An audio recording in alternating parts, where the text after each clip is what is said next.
বন্ধুরা, আজকের আমার ভিডিওর বিষয়বস্তু হলো জবা গাছের গ্রীষ্মকালীন পরিচর্যা। আজ এপ্রিল মাসের 9 তারিখ, অর্থাৎ গ্রীষ্মকাল। আর এই গ্রীষ্মকালে যদি তোমাদের বাগানের জবা গাছে ভালোভাবে কুঁড়ি না আসে, ফুল না ফোটে, অথবা গাছের ভালো গ্রোথ না হয়, আর যদিও বা গ্রোথ হয়, গাছের মধ্যে কুঁড়ি আসে কিন্তু সেই কুঁড়ি হলুদ হয়ে ঝরে পড়ে, গাছের পাতা হলুদ হয়ে ঝরে পড়ে, তাহলে কি এমন ঘরোয়া খাবার রয়েছে যে খাবার গাছে প্রয়োগ করলে গাছের কুঁড়ি ঝরা বন্ধ হবে, গাছে প্রচুর পরিমাণে কুঁড়ি আসবে, গাছের পাতা হলুদ হবে না? এবং এই সময় আরো একটা সমস্যা যেটা দেখা যায় সেটা হলো পোকামাকড়ের সমস্যা। প্রচুর পরিমাণে মিলিবাগ বা জাপ পোকার আক্রমণ হয়। তো এগুলো কেন হয়, কি ঘরোয়া উপায় আছে যেগুলো প্রয়োগ করলে গাছের মধ্যে গাছে এই সমস্যাগুলো একেবারেই আর থাকবে না? সমস্তটা জানতে হলে কিন্তু বন্ধুরা ভিডিওটা অবশ্যই তোমাদেরকে দেখতে হবে।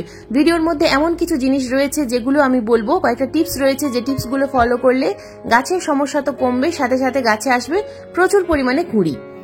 কারণ গ্রীষ্মকাল হলো জবা গাছের ফুল ফোটার আদর্শ সময়। এই সময় যদি তোমরা সঠিকভাবে যত্ন পরিচর্যা করতে পারো তাহলে কিন্তু তোমাদের জবা গাছে প্রচুর পরিমাণে ফুল আসবে। সমস্ত কিছু জানতে হলে ভিডিওটা সম্পূর্ণ মনোযোগ দিয়ে দেখতে থাকো, একটু স্কিপ করো না বন্ধুরা। স্কিপ করলে কিন্তু অনেক কিছুই মিস হয়ে যাবে। নমস্কার, আমি লাবণী, আমার বাগানে তোমাদের সবাইকে জানাই স্বাগত। পয়েন্ট নাম্বার 1, যদি তোমাদের জবা গাছের খুব ভালো গ্রোথ আছে কিন্তু সেই জবা গাছে কোনো রকম কোনো ফুল আসছে না, কোনো কুঁড়ির দেখা পাওয়া যাচ্ছে না, তাহলে সব থেকে বড় যে কারণ হলো সেটা হলো পটাশিয়ামের ঘাটতি। গাছের মধ্যে যখন পটাশিয়ামের ঘাটতি হবে তখন কিন্তু গাছে কুঁড়ি আসবে না, আর জবা গাছের পটাশিয়ামের ঘাটতি হলে জবা গাছে কিন্তু কুঁড়ি আসতে চায় না। এরপর বলবো দ্বিতীয় সমস্যার কথা। দ্বিতীয় যে সমস্যা হলো, আমাদের বাগানে আমরা জবা গাছ কিনে এনে প্রতিস্থাপন তো করি, কিন্তু সেই জবা গাছের অনেক সময় দেখা যায় খুব ভালো গ্রোথ হয় না, গাছের মধ্যে নতুন নতুন ব্রাঞ্চ তো আসেই না, আর নতুন ব্রাঞ্চ না আসা মানেই হলো গাছের মধ্যে নতুন নতুন কুঁড়িও আসবে না। যে কোনো গাছের গ্রোথ না হওয়ার পেছনে একটাই সমস্যা থাকতে পারে, সেটা হলো মাটি। আমরা যদি আমাদের বাগানের যে কোনো গাছকে একটু হালকা ভুরভুরে মাটিতে না প্রতিস্থাপন করতে পারি তাহলে কিন্তু কখনোই গাছের ভালো গ্রোথ হয় না। তার কারণ হলো শিকড় যদি মাটির মধ্যে জমাট বেঁধে যায়, শিকড়ের যদি ভালো গ্রোথ না হয় তাহলে কিন্তু কখনোই গাছের ভালো গ্রোথ হয় না। তাই গাছ প্রতিস্থাপন করার সময় এমন মাটি তৈরি করতে হবে যে মাটির মধ্যে সবসময় কম্পোস্ট এবং কোকোপিট মিশিয়ে নিতে হবে, তবেই কিন্তু গাছ ভালোভাবে গ্রোথ হবে, শিকড়ের বৃদ্ধি হবে, যার ফলে গাছের ভালো বৃদ্ধি হবে। আর যদি এই রকম মাটিতে গাছ প্রতিস্থাপন করার পরেও গাছের ভালো গ্রোথ না হয়, সেক্ষেত্রে বুঝতে হবে গাছের মধ্যে নাইট্রোজেন এবং ফসফরাসের অভাব রয়েছে। কি খাবার গাছে প্রয়োগ করলে নাইট্রোজেন এবং ফসফরাসের ঘাটতি দূর হবে তা আমি একটু পরেই দেখিয়ে দেবো, ওই ভিডিওর মধ্যেই রয়েছে। আর কিভাবে গাছ প্রতিস্থাপন করতে হয় সেই ভিডিও আমি কয়েকদিন আগেই দিয়েছিলাম, আমি ডেসক্রিপশন বক্সে লিংক দিয়ে দেবো, তোমরা চাইলে অবশ্যই দেখে নিতে পারো। তোমরা সামনে যে গাছটা দেখতে পাচ্ছ, এই গাছটাই আমি কয়েকদিন আগে প্রতিস্থাপন করেছিলাম। তো গাছের মধ্যে দেখো কত সুন্দর ফুল ফুটছে এবং গাছের মধ্যে কিন্তু প্রচুর পরিমাণে কুঁড়িও রয়েছে। এরপর আসি তৃতীয় সমস্যার কথায়। তৃতীয় সমস্যা হলো, আমাদের অনেক সময় অনেক গাছে কুঁড়ি তো প্রচুর পরিমাণে আসে কিন্তু সেই কুঁড়িগুলো হলুদ হয়ে ঝরে পড়ে। তো এটা কেন হয়? এটার প্রধান কারণ সেটা হলো আবহাওয়ার পরিবর্তন। হঠাৎ করে আবহাওয়ার পরিবর্তনের কারণে কিন্তু এই সমস্যাটা বেশি দেখা যায়। আরও একটা কারণে কুঁড়ি ঝরে যায়, সেটা হলো মাটির জলের ব্যবস্থাপনা। আমরা অনেক সময় প্রচুর পরিমাণে জল প্রয়োগ করি, যার ফলে মাটি প্রচন্ড পরিমাণে ভিজে ভিজে হয়ে থাকে এবং গাছের শিকড় ভালোভাবে গ্রোথ হয় না, ড্রেনেজ সিস্টেম ভালো থাকে না, যার ফলে আমরা যে জলটা প্রয়োগ করি সেই জলটা ড্রেনেজ হোল দিয়ে ভালোভাবে বেরিয়ে যায় না, যার ফলে রুটে অনেক সময় ফাঙ্গাস লেগে যায়, যে কারণে গাছের কুঁড়ি ঝরে যায়, পাতা হলুদ হয়ে ঝরে পড়ে। আবার জল যদি খুব কম প্রয়োগ করা হয় সেক্ষেত্রেও কিন্তু কুঁড়ি ঝরে পড়ে, স্ট্রেসের কারণে কুঁড়ি ঝরে পড়ে। মাটি অনেক সময় অনেকক্ষণ পর্যন্ত শুকনো হয়ে থাকে, যার ফলে পাতা হলুদ হয়ে যায় এবং গাছের কুঁড়িগুলো একটা একটা করে হলুদ হয়ে ঝরে পড়তে থাকে। তাই সবসময় গাছ প্রতিস্থাপন করার সময় ড্রেনেজ হোল খুব ভালোভাবে তৈরি করতে হবে এবং গাছে পর্যাপ্ত পরিমাণে জল প্রয়োগ করতে হবে। খুব বেশি কাদা কাদাও নয়, আবার খুব বেশি শুকিয়ে যেন না যায়, এইরকম মাটি আমাদেরকে টবের মাটি রাখতে হবে। ভালোভাবে লক্ষ্য করলে দেখতে পাবে আমার টবের মাটি আমি হাত দিয়ে মুঠো করে ধরছি, কিন্তু তার সত্ত্বেও আমার হাতে কোনো কাদা লাগছে না, কিন্তু ময়েশ্চার রয়েছে, মুঠো করলে দলা পাকিয়ে যাচ্ছে। তো এই রকম মাটি কিন্তু যে কোনো গাছের জন্য আদর্শ। এছাড়াও পটাশিয়ামের যদি খুব ঘাটতি হয় তাহলেও কিন্তু গাছের কুঁড়ি ঝরে পড়ে। আর সব থেকে বড় আর একটা সমস্যা যেটা হয় সেটা হলো মাটির মধ্যে ফাঙ্গাস বা ব্যাকটেরিয়ার আক্রমণ। এমন কিছু কিছু পোকা রয়েছে যেগুলো ডালের মধ্যে দিয়ে এসে কুঁড়ির ভিতরে চলে যায় এবং কুঁড়ির ভিতরে যে রস সেটা শোষণ করে খেয়ে নেয়, যার ফলে কুঁড়িগুলো কিন্তু ধীরে ধীরে ভেতর থেকে ফাঁকা হয়ে যায় এবং কুঁড়িটা হলুদ হয়ে ঝরে পড়ে। তো এটা আমরা বাইরে থেকে কিছুতেই বুঝতে পারি না, তাই মাঝে মধ্যে আমাদেরকে এমন কিছু খাবার রয়েছে যেগুলো গাছের মাটিতে প্রয়োগ করলে গাছে এই সমস্যাগুলো আর হয় না। তো ঘরোয়া কিছু কীটনাশক রয়েছে যেগুলো গাছে মাঝে মাঝে স্প্রে করতে হয় এবং টবের মাটিতে প্রয়োগ করতে হয়। তো কি সেগুলো অবশ্যই এই ভিডিওতে রয়েছে, সবগুলোই দেখাবো। সম্পূর্ণ ভিডিওটা দেখতে থাকো বন্ধুরা, তবেই কিন্তু জানতে পারবে।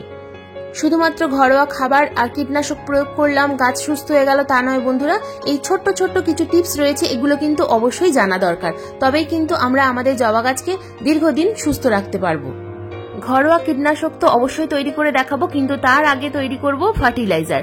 যে হোমমেড ফার্টিলাইজার গাছে প্রয়োগ করলে গাছের মধ্যে আসবে প্রচুর পরিমাণে কুঁড়ি, তার কারণ যে খাবার আমি তৈরি করব সেই খাবারের মধ্যে রয়েছে পটাশিয়াম, ক্যালসিয়াম, ফসফরাস, নাইট্রোজেন এবং তার সাথে সাথে রয়েছে বোরন, আয়রন, জিঙ্ক, সমস্ত কিছু। তাছাড়া আমাদের জবা গাছ কিন্তু সব সময় অ্যাসিডিক সয়েল পছন্দ করে। জবা গাছের মাটি যদি অ্যাসিডিক না থাকে, যদি ক্ষারীয় হয়ে যায়, তাহলেও কিন্তু জবা গাছে ফুল আসতে চায় না। তাই এমন একটা খাবার আমি আজ তৈরি করব যে খাবার গাছে প্রয়োগ করলে প্রচুর পরিমাণে কুঁড়ি তো আসবে, তার সাথে সাথে ন্যাচারাল সিউইডের কাজ করবে। তো বন্ধুরা, প্রথমেই আমি যে খাবার তৈরি করার জন্য যে উপকরণটা নিয়েছি সেটা হলো পেঁয়াজের খোসা। এই পেঁয়াজের খোসা আমরা পেঁয়াজ খাওয়ার পর পেঁয়াজের খোসাগুলোকে আমরা ফেলে দিই। তাই ফেলে না দিয়ে আমরা যদি গাছে প্রয়োগ করতে পারি তাহলে কিন্তু খুব ভালো ন্যাচারাল সিউইডের কাজ করে, কারণ এর মধ্যে রয়েছে প্রচুর পরিমাণে মাইক্রো নিউট্রিয়েন্টস, যেগুলো এতক্ষণ আমি বললাম। তো এই পেঁয়াজের খোসা আমরা কিভাবে প্রয়োগ করব সেটা এবার দেখে নাও। পেঁয়াজের খোসার সঙ্গে আমি আরো দুটো উপকরণ নেব, সেগুলোও দেখাচ্ছি। তো প্রথমে পেঁয়াজের খোসা আমি নিয়েছি, এখানে 3 থেকে 4টে পেঁয়াজের খোসা নিয়েছি। 1 লিটার জলের মধ্যে আমি কিন্তু ভিজিয়ে দেবো। তো দেখো, একটা ছোট্ট কন্টেনারের মধ্যে আমি এগুলোকে কিন্তু ভিজিয়ে দিচ্ছি। এবার আমি এখানে নিয়েছি পাকা কলার খোসা। এই পাকা কলার খোসার মধ্যে রয়েছে প্রচুর পরিমাণে পটাশিয়াম, যেটা আমাদের গাছের জন্য খুব উপকারী।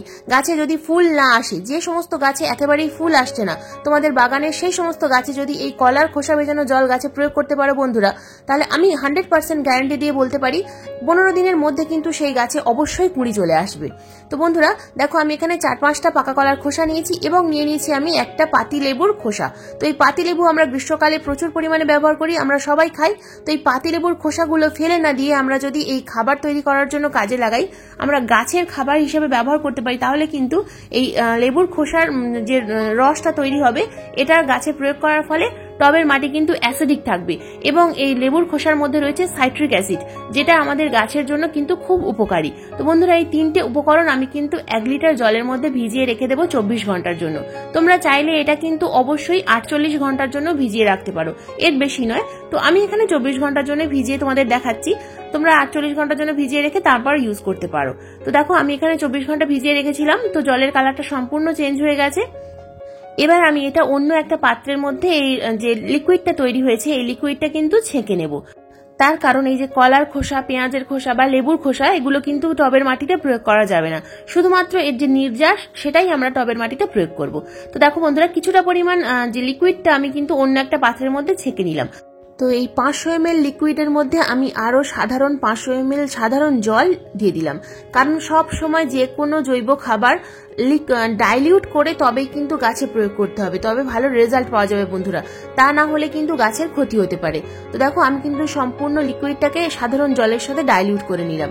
এবার বাদবাকি যে লিকুইডটা বেঁচে রয়েছে, এটা কিন্তু আমি অন্য গাছে প্রয়োগ করব। এটাও কিন্তু সাধারণ জলের সাথে ডাইলিউট করে তবেই প্রয়োগ করতে হবে। তো যতটুকু তোমাদের প্রয়োজন ঠিক ততটুকুই কিন্তু গাছে প্রয়োগ করতে হবে, পর্যাপ্ত পরিমাণে। গাছের টবের সাইজ অনুযায়ী, গাছের সাইজ অনুযায়ী গাছে খাবার প্রয়োগ করতে হবে। আর আরেকটা জিনিস মাথায় রাখতে হবে বন্ধুরা, গাছে যখন আমরা এই লিকুইড খাবার প্রয়োগ করব, টবের মাটি যেন হালকা ময়েশ্চার থাকে, শুকনো থাকে, খুব বেশি কাদা কাদা যেন না হয়ে থাকে। তো হালকা ময়েশ্চারযুক্ত মাটিতেই কিন্তু এই খাবারটা তোমাদেরকে প্রয়োগ করতে হবে। দেখো, আমি এখানে যতটা পরিমাণ আমার প্রয়োজন ঠিক ততটাই কিন্তু আমি এখানে প্রয়োগ করছি। তো দেখো, আমি কিন্তু এখানে 500 ml থেকে একটু কম প্রয়োগ করলাম। তো যতটা পরিমাণ প্রয়োগ করলে গাছের টবের মাটি ভিজে যাচ্ছে, ঠিক ততটাই কিন্তু আমি এখানে প্রয়োগ করলাম, এর বেশি প্রয়োগ করার কোনো প্রয়োজন নেই। এই যে খাবারটা প্রয়োগ করলাম, এই খাবারটা প্রয়োগ করার ঠিক 10 দিন পর আবার এই একই খাবার কিন্তু গাছে প্রয়োগ করতে হবে, তবেই কিন্তু খুব ভালো রেজাল্ট পাওয়া যাবে। মাসে 3 বার লিকুইড খাবার 10 দিন অন্তর অন্তর প্রয়োগ করবে, তাহলে কিন্তু দুর্দান্ত রেজাল্ট তোমরা পাবে এই কলার খোসা, পেঁয়াজের খোসা এবং লেবুর খোসা। যেহেতু এই খোসাগুলোর মধ্যে ক্যালসিয়াম, নাইট্রোজেন, পটাশিয়াম, ফসফরাস আরো বিভিন্ন রকম মাইক্রোনিউট্রিয়েন্টস পাওয়া যায়, তো এইগুলো গাছের মাটিতে প্রয়োগ করলে কিন্তু অসাধারণ রেজাল্ট তোমরা দেখতে পাবে। আমার এই গাছগুলোর মধ্যে তোমরা ভালোভাবে লক্ষ্য করে দেখতে পাবে, দেখো এত ছোট ছোট গাছের মধ্যেও কিন্তু কুঁড়ি চলে এসছে এবং খুব ছোট ছোট টবে এই গাছগুলো প্রতিস্থাপন করা আছে, কারণ এই গাছগুলো সাইজে খুব ছোট। আমি যদি এই ছোট ছোট গাছগুলো কোনো বড় টবে প্রতিস্থাপন করতাম, তাহলে কিন্তু গাছের রুটের ক্ষতি হতো, গাছের রুট ভালোভাবে বৃদ্ধি পেত না। তার কারণ কারণ অতিরিক্ত মাত্রায় জল থাকতো টবের মাটিতে, যার ফলে শিকড়ে ফাঙ্গাস লাগতো এবং গাছে ভালো বৃদ্ধি হতো না। তাই গাছের সাইজ অনুযায়ী সবসময় টব নির্বাচন করতে হয়। এবার কথা বলবো আমরা আমাদের জবা গাছের অন্যতম প্রধান এক সমস্যা, সেটা হলো আমাদের জবা গাছের কুঁড়ি ঝরে পড়ার সমস্যা।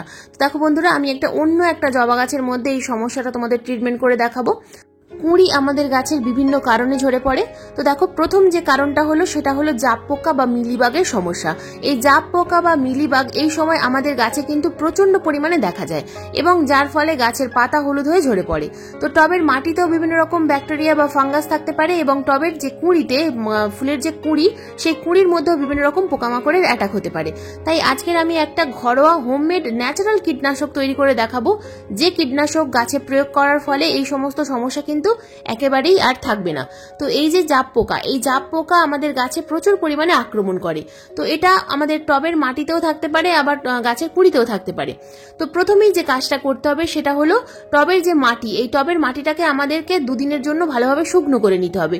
শুকিয়ে নিয়ে তারপর কিন্তু যে ট্রিটমেন্টটা আমি দেখাচ্ছি সেটা করতে হবে। ট্রিটমেন্ট করার জন্য আমি এখানে নিয়েছি 1 গ্লাস পরিমাণ যে কীটনাশক আমি তৈরি করেছি। দেখো বন্ধুরা, এই কীটনাশকটা হলো রসুনের খোসা ভেজানো জল। দেখো, 2-3 দিন রসুনের খোসাগুলোকে জমিয়ে রাখতে হবে এবং 2 দিনের জন্য রসুনের খোসাকে আমি 250 ml জলের মধ্যে ভিজিয়ে রেখে দিয়েছি। এই রসুনের খোসার মধ্যে রয়েছে প্রচুর পরিমাণে সালফার। এই সালফার কিন্তু আমাদের গাছে খুব প্রয়োজন, তার কারণ এই যে মাটির মধ্যে যদি কোনো রকম ব্যাকটেরিয়া বা ফাঙ্গাস থাকে সেগুলো কিন্তু এই সালফার দূর করবে। এবং এটা আমি 2 রকম পদ্ধতিতে গাছে ব্যবহার করব। এক তো আমি টবের মাটিতে প্রয়োগ করব এই যে লিকুইডটা, এবং গাছের পাতায় বা কুঁড়িতে স্প্রে করব। এই জাপ পোকা এবং মিলিবাগের জন্য এটা কিন্তু খুব দুর্দান্তকারী একটা কীটনাশক, ঘরোয়া ন্যাচারাল কীটনাশক। তো বন্ধুরা দেখো, আমি এই যে টবের মাটিটা হালকা শুকিয়ে নিয়েছিলাম, এই শুকনো মাটিতে কিন্তু আমি রসুনের খোসা ভেজানো জলটা প্রয়োগ করলাম। রসুনের খোসার জলটাকে ভালোভাবে ছেঁকে নিয়ে তার মধ্যে আমি সাধারণ জল ডাইলিউট করে নিয়ে তবেই কিন্তু গাছে প্রয়োগ করলাম। এবার দেখো, আমি যে গাছে জাপ পোকার কথা বলছিলাম, এই জাপ পোকাকে আমরা কিভাবে এই গাছ থেকে কুঁড়ি থেকে সরাবো। তা না হলে কিন্তু এই জাপ পোকা বা মিলিবাগ এগুলো কিন্তু আমাদের কুঁড়ির রস শোষণ করে খেয়ে নেবে এবং কুঁড়িটাকে হলুদ হয়ে ঝরে যাবে। তো দেখো, আমি একটা স্প্রেয়ার বটল নিয়েছি এবং স্প্রেয়ার বটলের মধ্যে যতটুকু পরিমাণ জলটা বেশি হয়েছিল এই লিকুইডটা, সেটা কিন্তু আমি এখানে ঢেলে দিলাম এবং খুব ভালোভাবে ফোর্সের সাথে এটাকে স্প্রে করতে হবে। তো এটা লাগাতার 2 থেকে 3 দিন কিন্তু স্প্রে করতে হবে, কিন্তু খুব সকালবেলা। বন্ধুরা, কখনোই কোনো কীটনাশক, সেটা রাসায়নিক হতে পারে বা জৈব কীটনাশক, কখনোই কিন্তু দুপুরের রোদ্দুরে প্রয়োগ করবে না, তাহলে কিন্তু গাছের পাতা পুড়ে যেতে পারে, গাছে বিভিন্ন রকম সমস্যা আসতে পারে। তো সেই কারণে হয় সকালবেলা, আর না হলে ঠিক সন্ধ্যার সময় গাছে প্রয়োগ করতে হবে। এমনকি গাছে যে জল আমরা প্রয়োগ করি বা যে খাবার গাছে প্রয়োগ করে দেখালাম বন্ধুরা, এগুলো কিন্তু সব সময় সকালবেলা বা সন্ধ্যার সময় সূর্য ডুবে যাওয়ার পর অথবা খুব সকাল সকাল গাছের মাটিতে প্রয়োগ করতে হবে। তার কারণ আমরা যদি দুপুরবেলা এই সমস্ত কাজ করি তাহলে টবের মাটি গরম হয়ে থাকে এবং আমরা যদি ঠান্ডা খাবার গাছে প্রয়োগ করি গাছের পাতা পুড়ে যেতে পারে, কুঁড়ি ঝরে যেতে পারে। তাই সব সময় এই ছোট ছোট জিনিসগুলো একটু মনে রাখতে হবে, তাহলে কিন্তু আমাদের জবা গাছগুলো সুস্থ থাকবে এবং গাছের কুঁড়ি ঝরা বন্ধ হবে, গাছের পাতা হলুদ হয়ে ঝরে পড়া বন্ধ হবে এবং গাছে প্রচুর পরিমাণে কুঁড়ি আসবে, অগণিত ফুলে গাছ কিন্তু ভরে যাবে। তার কারণ এখন গ্রীষ্মকাল, আর এই গ্রীষ্মকালে যদি এই ছোট ছোট ট্রিটমেন্টগুলো আমরা করতে পারি তাহলে আমাদের বাগানের জবা গাছগুলো সবুজ সতেজ থাকবে এবং গাছে প্রচুর পরিমাণে ফুল ফুটবে। তো বন্ধুরা, আমি আগের ভিডিওতে একটা হোমমেড খাবার তোমাদেরকে প্রয়োগ করে দেখিয়েছিলাম, যে খাবার প্রয়োগ করার ফলে গাছগুলো কিন্তু খুব সুস্থ রয়েছে আমার। তার কারণ আগের ভিডিওতে যে খাবারটা দেখিয়েছিলাম সেটা গ্রীষ্মকালের ঠান্ডা খাবার। এই ঠান্ডা খাবার গাছে প্রয়োগ করলে গাছ খুব ভালো থাকে। আর আজকে যে খাবারটা প্রয়োগ করে দেখালাম বন্ধুরা, এটা কিন্তু গাছে ফুল আনতে সাহায্য করবে। বন্ধুরা, অবশ্যই এই ঘরোয়া কীটনাশক এবং ঘরোয়া খাবার গাছে প্রয়োগ করো, দুর্দান্ত রেজাল্ট কিন্তু তোমরা পাবে, আমি 100% গ্যারান্টি দিয়ে তোমাদের বলতে পারি। বন্ধুরা, আজকের ভিডিও এই পর্যন্তই। ভিডিওটা কেমন লাগলো অবশ্যই কমেন্ট করে জানাবে। ভালো লাগলে একটা লাইক করো, শেয়ার করো এবং চ্যানেলে যদি নতুন বন্ধু হয়ে থাকো তাহলে চ্যানেলটাকে সাবস্ক্রাইব করে পাশের বেল আইকনটা প্রেস করে দেবে। তার কারণ এই রকম নিত্য নতুন ভিডিও, বাগান সংক্রান্ত ভিডিও আমি রোজ সন্ধ্যে 6টার সময় ভিডিও আপলোড করি। তো ভিডিও আপলোড করার সাথে সাথেই তোমাদের মোবাইল স্ক্রিনে অথবা কম্পিউটার স্ক্রিনে পৌঁছে যাবে। ভিডিওটা সম্পূর্ণ মনোযোগ দিয়ে দেখার জন্য তোমাদের সবাইকে জানাই অসংখ্য অসংখ্য ধন্যবাদ।